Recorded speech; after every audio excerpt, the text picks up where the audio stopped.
Sup, suckers? Welcome back to the Angel Angle. This is episode 2 of the Angel Angle. This is Brandon. This is my dad, Michael, to my left over here. This is where you can get all your stuff Angels baseball. All right. So if you're listening to us, maybe consider spending some time with your family, your loved ones. Maybe go touch some grass instead. But you're here watching us and listening to us, so that is also your decision. Father, how are you doing on this fine morning at 3 a.m.? It's exciting. It's spring training today. The Angels did report today. The Angels pitchers and catchers report today. There's actually some video of Shohei Ohtani throwing a pen. They didn't mention Patrick Sandoval, who was throwing right next to him, because I guess when you're in a video with Ohtani, no one else cares about you. It's all about Ohtani. So, but even Mike Trout stopped in. Even Mike Trout, no one cares. It was about Shohei Ohtani. So, yes, Angels pitchers and catchers did report today. For all Angel fans, this is a glorious day, a sign of hope. As we have learned, though, you don't want to get your hopes up too high because it will lead to it will lead to disappointment eventually. All right, so we are tied for first place, so yeah, take that, everyone else. All right, we are tied for first place, baby. All right, so today we're gonna follow up on our series that we did last time, where we named our all-time Angel starting rotation. To this time, we're gonna do the top 3 Angels third basemen. Now, my father was asking me, why did we choose third baseman? Why didn't we go to the bullpen first, or maybe catching and then go around the horn? The answer is very simple. It's because I said so, and that's about it.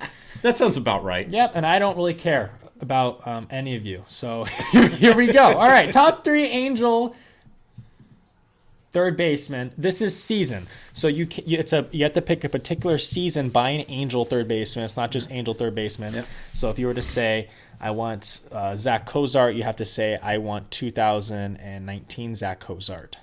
Yeah, that was a good contract. He's going to sneak into my list. Sounds good. So how do you want to do this? Do you want to go? I think we should go number 3 to number 1. Okay. The big reveal will be number 1. Okay, that sounds good to me. All right, let's have you go first. That way I can stop talking. All right, I'll go first. First, let's caveat this by saying that third base has been a troublesome position. Suck. We can't get third baseman for Angels. I think from 1961 to 1981. So the inception of the franchise. So well, for 30 years, for the first 20 years, we didn't have a starting third baseman that lasted longer than 3 years. So if that tells you anything about Angels third base, hasn't been good. And then in the more recent, for those of you from maybe the 80s can remember someone that was hyped like Jack Howell, who really never panned out. Yeah, or maybe like a guy named Dallas McPherson. No one knows who that is. And how about another Brandon Wood? And no one knows who that is. Well, actually, I do. Well, all 3 of those guys were like the next coming, and all 3 of them came and went quickly. I don't appreciate people with the name Brandon who suck at things. It defames the name, and I'm not a big fan of it. Well, that's Mike Trout. It just that's how it works. Brandons, they struggle. Don't compare yourself to Mike Trout ever. All right. All right. So anyway, I start with third. So again, not having a ton to choose from, but this player played more than third, but did play a lot of third base for the Angels, and primarily there. And I'm going to go with the 2005 Sean Figgins. So Sean Figgins. I can't believe Sean Figgins snuck in on it. Sean Figgins, I'll tell you this. He led all of baseball in 2005 in what category? Probably stolen bases. Stolen bases, with 62 stolen bases. He batted .290, had 8 dingers, and drove in, 57? And again, that's not what his role was. His role was the table setter, right? Did a great job with the Angels. Don't care. I don't care. Look, it's Angel seasons. I'm telling you, to me, Sean Figgins, that guy was a spark plug for our team in the early 2000s. When he went to Seattle, they thought they got the guy, and that was it. It was over. He only had that magic dust with the Angels. So that's my pick. Number 3 on my list, Sean Figgins, 2005. Look, if you're going top 3 Angel third baseman, maybe Sean Figgins sneaks in. Okay. But you had seasons from other third basemen on the Angels. I looked at Sean. Sean was a great player. It's okay. That doesn't sneak in. I don't care how fast you are. Hey, it's not always numbers. You've got to remember what did he do for those teams, those playoff teams that he was on year in, year out. He used his feet He was a table setter, and you can't discount that. So that's what I'm going with. I guess you're right, because I am my third season all time for an Angel third baseman is actually not within this guy's top 2 seasons. I'm taking 2002 Troy Gloss. Okay. Wow, is your number 3? Wow, that's great. Number 3. Okay. Troy Gloss. And look, I could have went, I believe it was 2001 Troy Gloss, because 2001 Troy Gloss's numbers were better. He was an all-star that year. He was an all-star in 2002. However, the reason why I am picking 2002 Troy Gloss is for one reason and one reason only: his playoffs in the 2002. All throughout the playoffs, in my opinion, he has the most meaningful hit in all of Angels history. In my opinion, I think if you had to pinpoint the most meaningful, most significant hit in the entire franchise, it's Troy Gloss's double in the 8th inning to give the Angels the lead in Game 6 of the World Series. Yeah, well, you could pick the inning before home run as well, but yes, I agree with you. You could do Spezio, if it wasn't for that 3-run shot that just crept over the wall, I don't even know how. That was a big one. But yeah, you're right. I mean, he finished the comeback. He did. And to me, I understand they have a little red seat in right field now for Scott and everything, but I don't know. I enjoyed watching Barry Bonds put his glove up just like he was going to do something. The ball go over his head. It was a lot of funny. I mean, throughout the entire playoffs in all series, the ALDS, the ALCS, and the World Series, he never had a batting average below 313. He never had an on-base percentage below 381 or a slugging below 579. And by the way, his sluggings were typically in the 800s, I think, in the DS and the World Series. So he was an absolute menace. World Series MVP, 2002 Troy Gloss is my number 3 all-time Angel season. What are you going to go, number 1, number 2, and number 3, all Troy Gloss, different years? It was a thought. I'll be honest with you. It could have happened. Yeah, it could have happened. It could happen. It could have happened. I thought about doing it. Well, I believe that because I'm thinking number 3, Troy Gloss. I don't know about that. But anyway, okay, so we're going my turn with the number 2. Number 2 on my list, I got to go back a little bit old school now, right? Yeah. Kind of go back with my last week pick of Mike Witt, right, on the 1986 playoff team. And I'm going to go with that same year, but I'm going to go with Doug DeCinces. 1986, Doug DeCinces. And because it was a playoff year that year for the Angels. Oh, okay. Okay. He had 26 home runs, 96 RBIs. He batted .256. But the big thing is he played on the 2 out of the first 3 playoff contenders we had. He was an 82 and an 86. I remember him well. I love Doug DeCinces. I feel like, overall he was, I think he played 4 seasons. So basically 82 to 86 was pretty much most of his career with the Angels. But they were all good seasons. And it was really, he was the first third baseman that you could really say, wow, we have got a third baseman. Because everybody before that, like we said, no one lasted more than 3 years. And some of them really weren't very good. So I'm going, my number 2 pick, I'm going Doug DeCinces. What you got, Brandon? I'm picking Doug DeCinces, number 2. There you go. You missed 1982. Okay. You missed it. Well, I was at the 86 playoffs, not at the 82. I understand you're at the 86 playoffs. So, I'm kind of partial there. I understand it's got some person.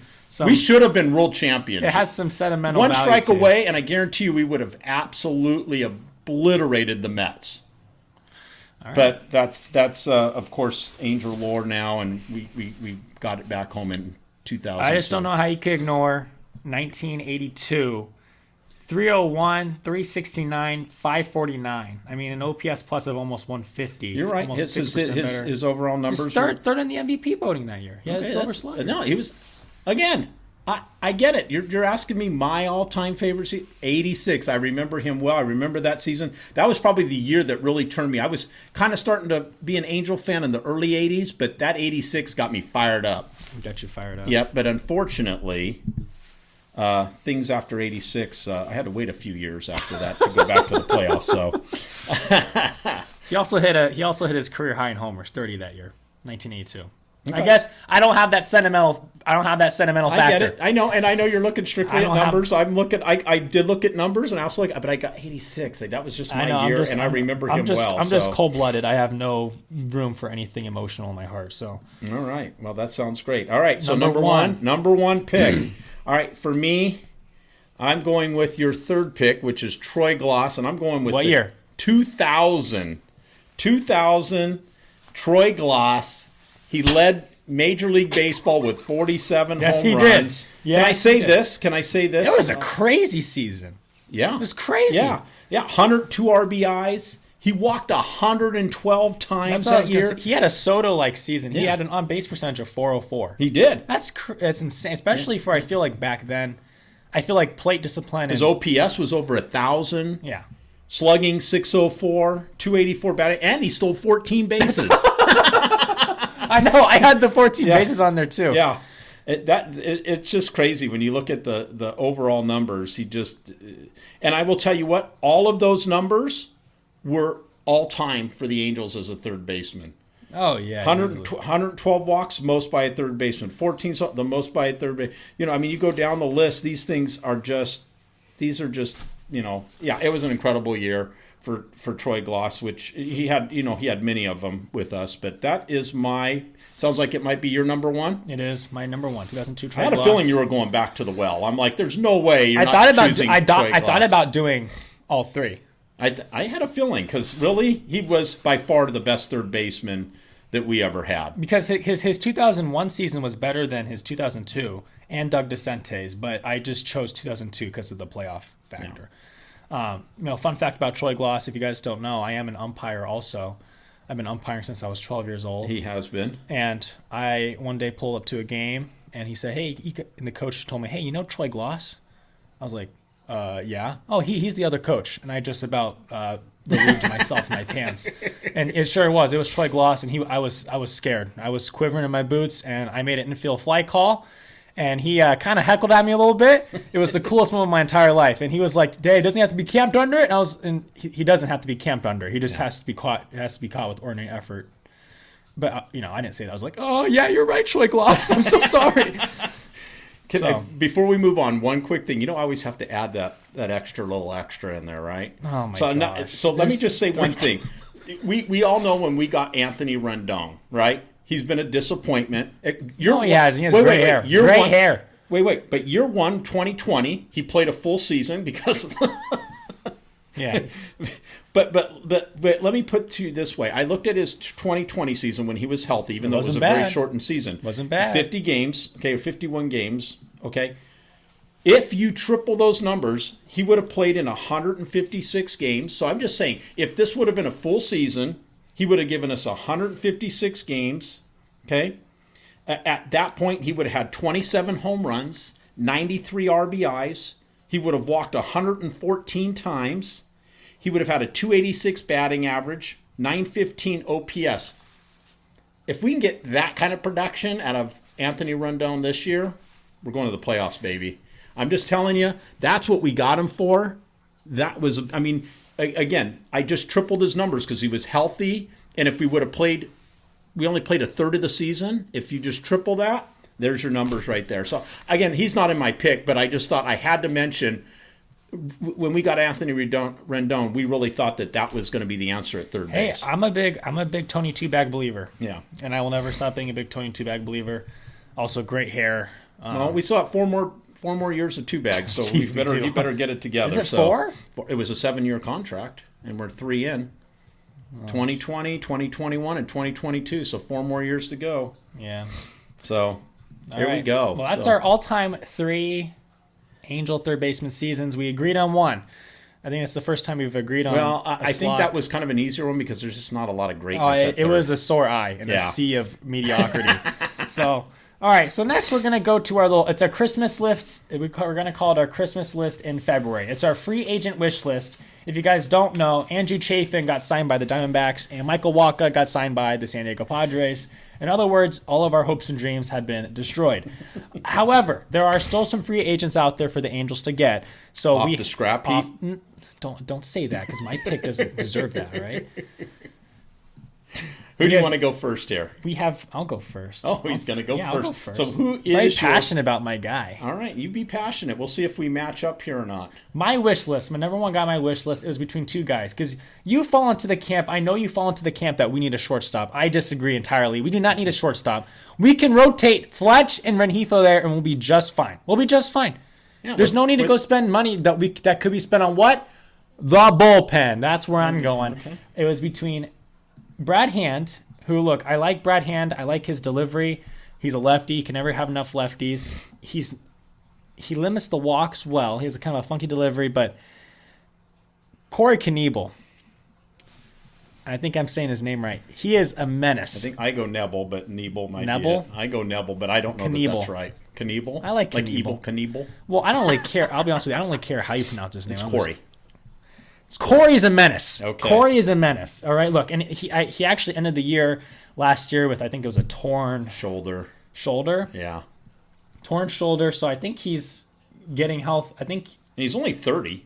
that's what I was gonna say. He's only 30. If he was like 35, I think I would have put him in the back burner. Yeah. He's only 30. When he is healthy, it is some of the most disgusting stuff I've ever seen. The walk's a little high, but I don't really care. When you're hucking it in there at 97, you have a curveball. If you ever seen his curveball, it's like it's mouth watering. It's finger licking good. It's a finger licking good curveball.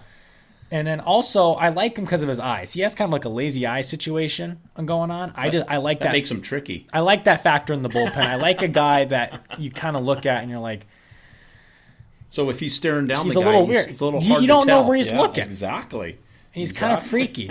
That's what I like about him. So I picked Corey. I hope we get him. I don't care that he was hurt. What? Well, the question is he well? I don't know that. Well, you think about that. I mean, if he's hurt too, right?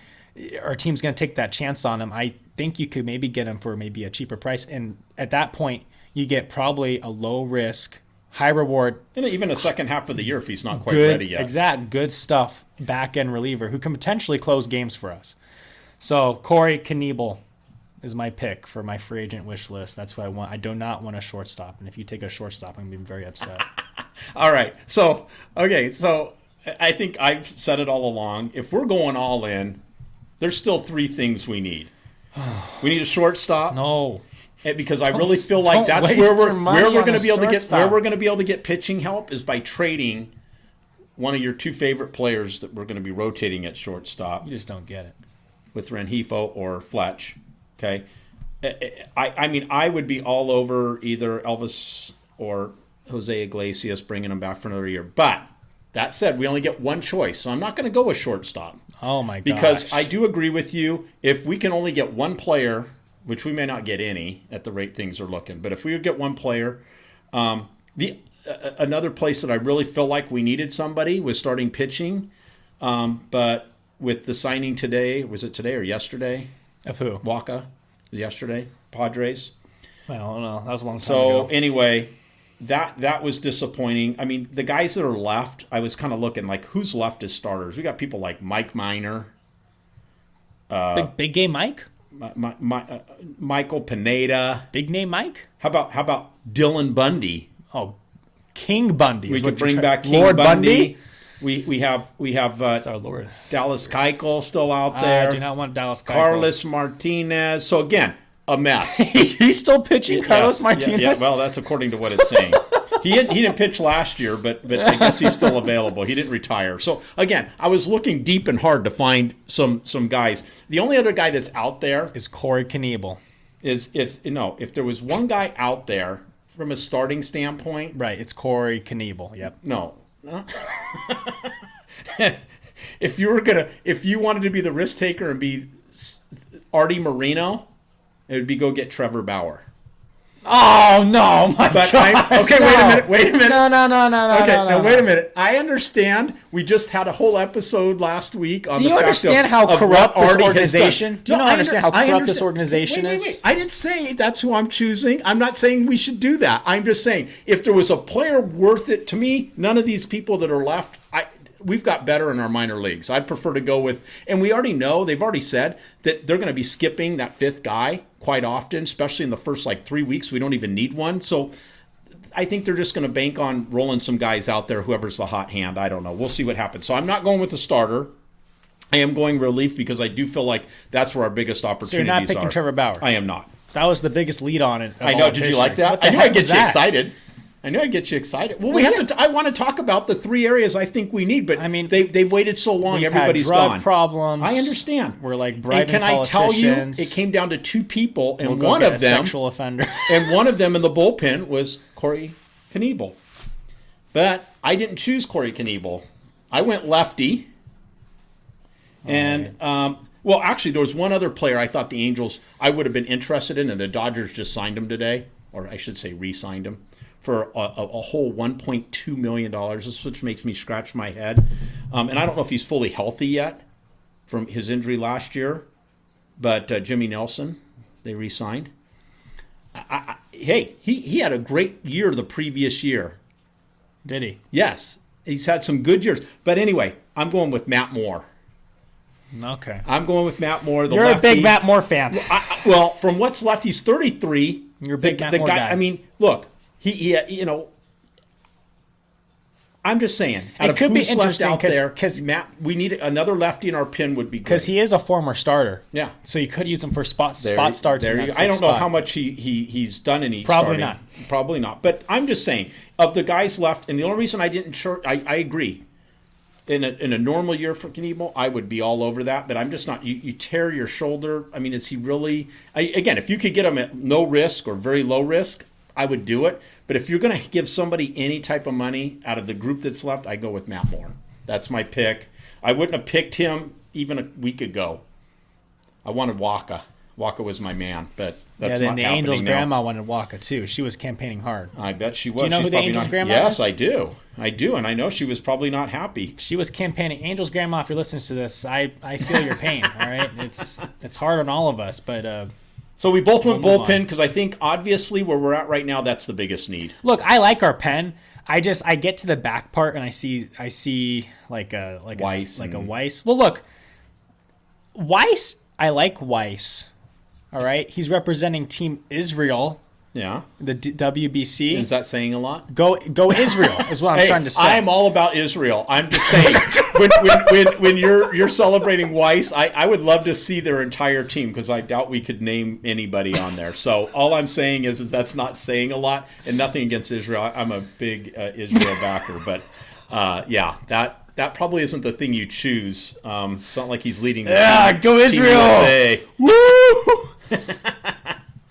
All right. I'm saying yes. If you're gonna go to the season, you might as well have the power of God on your side. You know, that's what I'm trying to say. I'm 100% on that. All right, so I am 100% on that. All right, so that's our free agent wish list. Corey Knievel, Perry. Let's get on it, please. All right, I don't know what it's gonna take. I mean, you know what? This is my thinking. I think that and we'll just bring this up slightly because I don't know enough about it, but I really feel like that we hadn't been making moves since Artie made the announcement, right? We haven't done anything other than some minor league signings, even before that. Chris Stavinsky? But would have we? Could have we? Maybe. But I think the big thing right now looming is what? What is Artie all about? Money. And what are we probably not going to be getting from Bally Sports? Money. So we know that basically they're saying they're going to file bankruptcy, and obviously they're going to miss the next payment, which I don't know how much that is, but I know that it's I have I know it's like $1 billion contract. It's not a billion because you don't understand how big a billion really is. A billion with that B. Okay, well, whatever People it don't is. know about how big a billion really is. Well, Artie does. He's got a lot of them. Billion. You said he had 4.1 last week, so I don't know. But the Diamond Sports Group, the parent company for Bally Sports, failed to make a $140 million interest payment. So they're opting for a 30-day grace period. I guess they have a 30-day grace period, and after that, they might file for Chapter 11 bankruptcy. If that's the case, what does that mean? It means that the Angel Angle will be broadcasting all of the games live on our YouTube channel for the Angels. Here's your play-by-play. I'll be Stay your color tuned. Analyst over here. Gooby, you're done.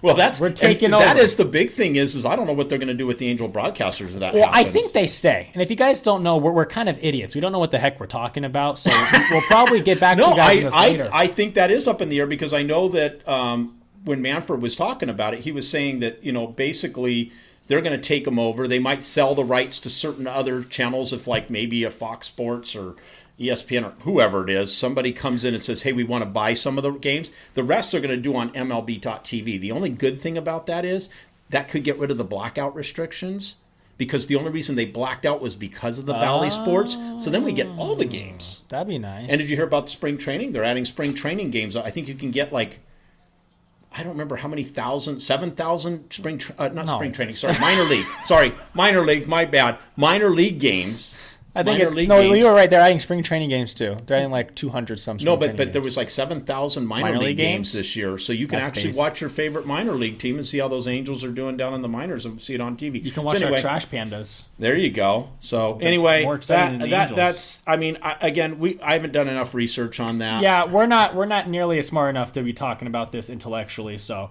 Yeah, we're fans. So the bottom line is we know that means Artie's not getting money, which means he may not spend another dime.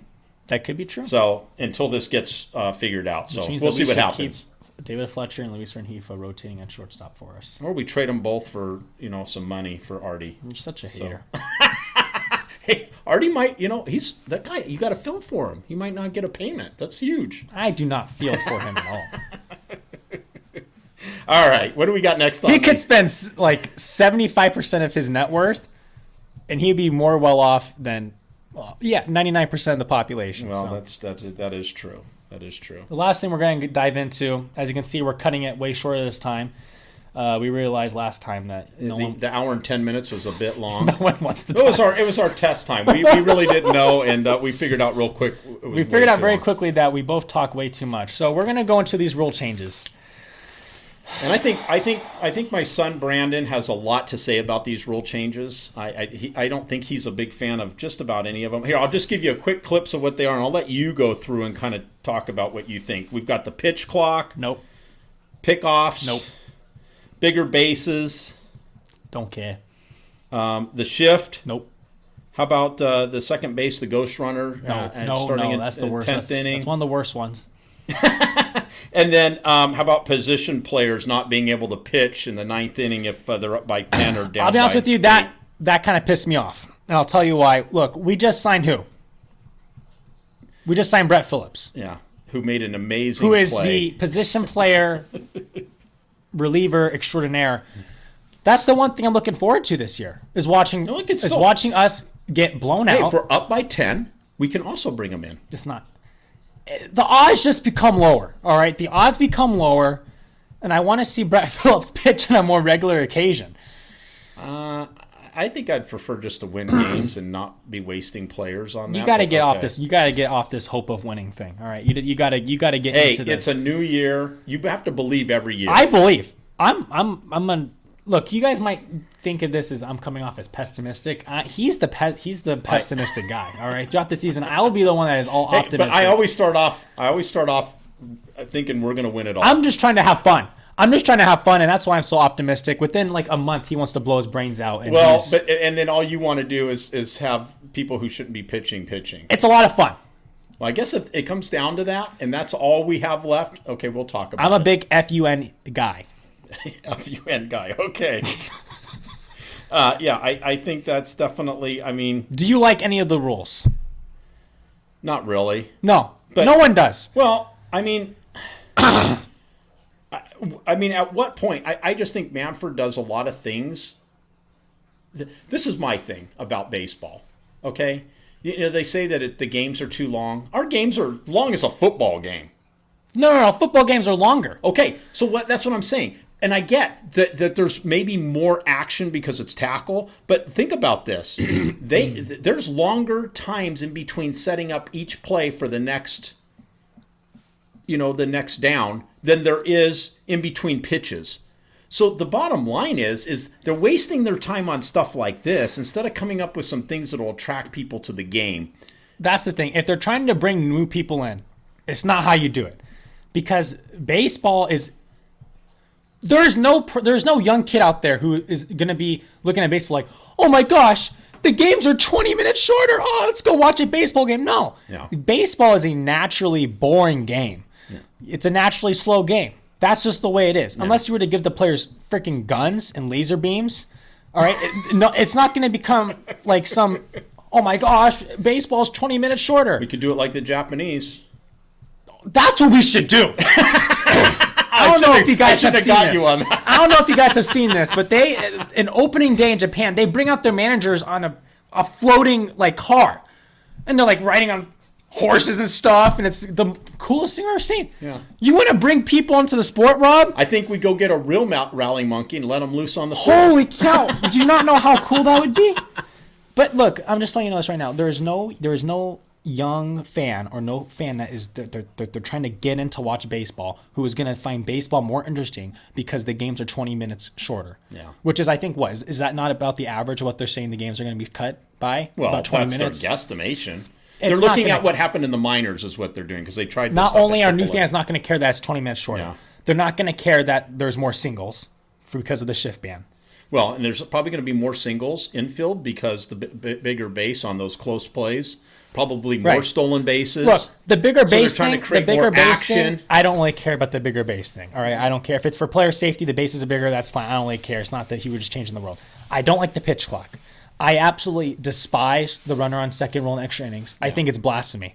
I think it's blasphemous. I get it. Maybe it's not baseball. I get it in the 12th or 13th. No, maybe. I don't get it there either.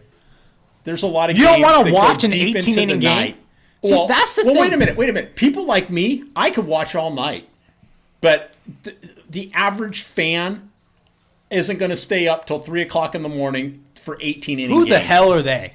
Who the hell are they? Who do they think they are, the average fan, to go in here and try and change this? We're never going to see another 18 game Well, again. let me ask you this. When it's a blowout in a football game, do people watch to the end? No. They get drunk and they don't remember anything that happened. So that's the bottom line. You guys want your solution for shortening up games as a fan? Leave. Don't create this monstrosity of It a really runner on is second nobody's base. fault. It's Manford thinks he's like this ultra creative guy and It's that he not has to just come him. in and It's do Theo. all this. It's Theo Epstein, too. The bottom line is that baseball is baseball. I love it for what it is, all the intricacies. I love baseball. And I love questioning. I love being on the other side and going, why did the manager do that, and hating him for it. That's okay. That's part of baseball.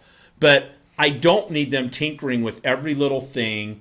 There's just fun things about it, and they're taking away the fun.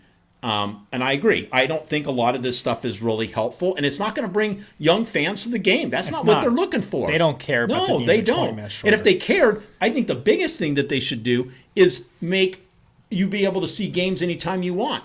Because you look at football, you get the football package, and you get every football game. There's no blackout restrictions. Baseball, I mean, all I see online all the time is, does anybody know how to get the game? I got blocked out where I'm at, and I can't see the game. And where am I at? And I can't see the game. How do I see the game? People want to watch the game, Manford. Okay, that's what they want. They want to watch the game. Let them watch the game. That's it. Get one thing. Do it all through MLB. I don't care. But let people watch the sport. That's how it's going to become popular, not this stupid stuff. And maybe a little Japanese in there, too, because that looks fun. Especially, can you imagine that with Shohei Ohtani? Oh, it looks awesome. I mean, he knows it already. He could. I mean, we could be the leaders. The Angels could be the leaders in this. I think it'd be cool. We already have a monkey. We could let monkeys loose on the field. Hey, whatever it is, I'm all for having some fun at the game, too. And it's great for the kids. I mean, the kids would have a blast before if every game, 15, 20 minutes, 30 minutes before the game started, they put on some type of little production. That's going to get the kids there and the fans interested. They'll go just for that. And then that's how eventually they'll start understanding and learning baseball and then enjoying it for what it is. I agree. I think the pitch clock is stupid, too. You're a former pitcher, so you get that more than me. So, yeah, I mean, look, well, first off, let's put a quick disclaimer in there. I'm not a pro or college pitcher, so let's just get that. No, but I meant you. No, he's not. He only pitched some in high school. But what I'm saying is that you've actually pitched, so you know, like the amount of time between pitches and all of those type of things. Well, I mean, every pitcher's a little different. Everyone's a little different. Some guys, it's going to come naturally to them because they work at a faster pace. But if you have a guy like Pedro Baez who takes about literally a minute in between each pitch, it's going to be really difficult. Or how about the guys that rock back and forth about 8 times and do the jig and then the ball comes out? Yeah, I mean, look, I'm very laissez-faire when it comes to baseball rules. I really want them because that's what I think it makes it interesting because it gives the teams the opportunity to show what that team is all about, because now it's limiting baseball teams are able to do. When you saw a game managed by Joe Madden, the Cubs, you knew you were getting some sort of craziness you've never seen before because you have the frickin' right fielder coming in and playing first base, and you put your first baseman and he's like tapping the pitcher on the butt. I mean, I agree. I wanted Madden all along. Once I had him, He drove me crazy. I'll be honest with you. He I drove me loved every crazy. second of it. But, no, it didn't. No, I didn't enjoy every second of it because half of it was nonsense, and it was him trying to be Joe and do something different just to do it. And when it affected the game, which I think it did sometimes. I mean, again, I love Joe, and I wanted Joe to be there because to me, Joe is an angel. But you know what? I'm kind of happy for Nevin. I kind of like the no-nonsense manager. Now, after having a little bit of Madden, I think I'm ready for the guy to come out, and I don't care. If he wants to tell someone to throw at their head, go for it. I mean, I'm all for getting the guys fired up and not having a problem going over and telling them when they're not doing what they need to do. I like it. Great body, too. Well built. Yeah, he's a big guy, former catcher. Well built. Another former Angel that moved on and did his better days with somebody else. So we're also known for that. So anyway. He was a third baseman. Oh, was he a catcher with us? Well, he started off as a catcher with us, and he moved over to the Padres, and Never mind. Yeah. Never mind then, I guess. You know how that goes. But anyway, all the rule changes suck. There's not a single one that's cool. In other words, let's give the players machine guns, laser beams, and hey, maybe give them ice cream on the diamond too. I think that'd be pretty fun. Thank you guys for listening to this rendition, episode 2 of the Angels Angle. And I didn't ask you for your angle the whole time. Don't ask me right now too. We're almost done. Don't ask me for my angle either. Well, that was my angle. This is the Angel Angle, by the way. Thank you, everybody. Thank you, everybody, for listening. Have a good day. Maybe go spend some time with your loved ones. Maybe call your mother. Tell her you love her. All right. Have a great rest of your day. Love you, Mom.